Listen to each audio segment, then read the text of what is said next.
It had been a day of excitement. Katie found out that when you're looking for rubber boots in spring, they're always under a whole lot of things in the closet. Orbie learned that even before the snow disappears, little purple and yellow crocuses pop up. And they both discovered that when the spring sun shines, it makes you feel like dancing outside. Micah and his mother invited them to a sugaring off party.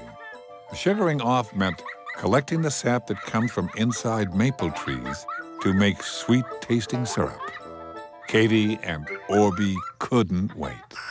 When they pulled up the long driveway, Micah and his mom were standing by Spirit, who was attached to a sleigh.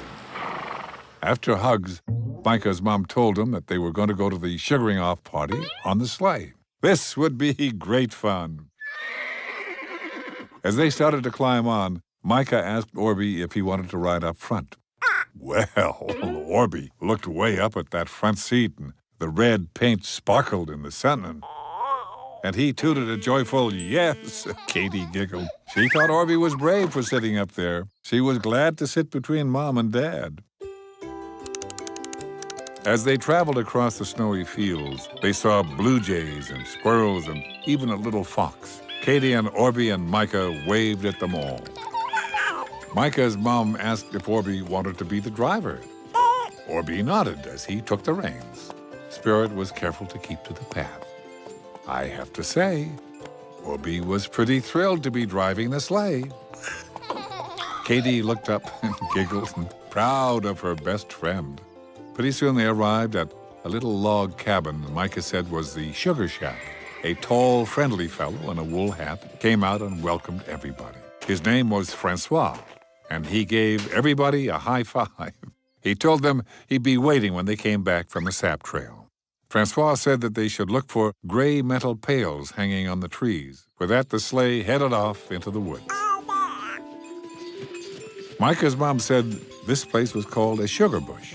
Katie thought that sounded pretty sweet. Dad pretended that the sleigh was tilted back so far that he was going to fall out. And everybody laughed. Soon Katie shouted and pointed she'd found the first pail. When the sleigh stopped, Micah and Katie leapt off. Orbie leapt off, too, and landed hard in the deep snow. He went right under and then popped up with a pile of snow on his head. He giggled.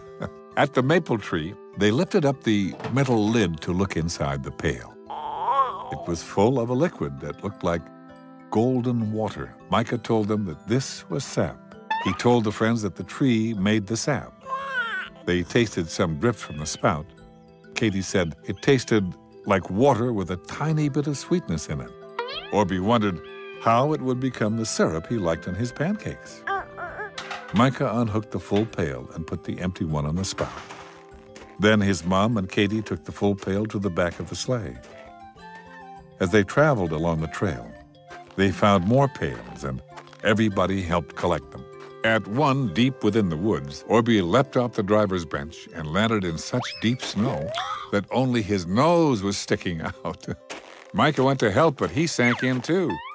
They pretended they couldn't get up and laughed like funny snowmen. Dad jumped off the sleigh. The snow came to the top of his legs. He waddled through it and took hold of both Orbie's and Micah's hands. Katie stood up in the sleigh watching.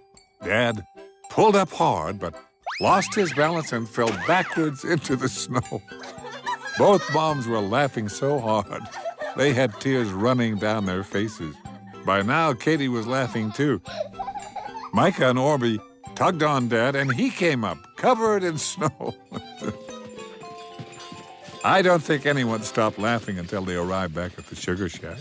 And when they got there, they sniffed and found that a delicious aroma filled the air. In the shack, Francois poured some of the yellow sap into a long, shallow pan called an evaporator. Evaporate means to take the water out.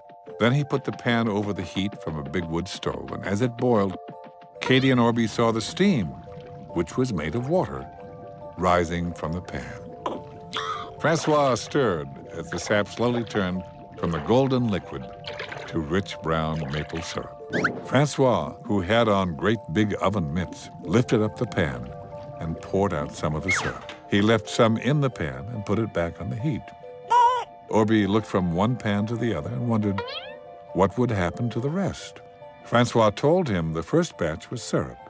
This next batch on the stove was going to be a treat. Orbie was getting very anxious to find out just what that treat might be. Outside, Francois asked Katie to give everyone a stick. Then he did a weird thing. He scooped some of the thickening, steaming liquid onto a clean snowbank. Orbie couldn't believe it. Was Francois throwing away the sap that they had collected? Dad chuckled and told them to hurry and roll their sticks in the maple taffy. Everybody rolled up the sticky stuff while it was still hot. The snow cooled it down and made it thick and gooey. Orbie thought that was amazing. All the friends put the very sticky maple taffy into their mouths. It stuck to their teeth, but it was the best taste in the world. It was so good. Orbie got his hands stuck to his forehead, and then to his knee, and then to his nose. He struggled so hard to get it unstuck that he spun over to Spirit. The little horse gave Orbie a big lick, and he came all unstuck. I think Spirit really liked the maple flavor of the little pink alien.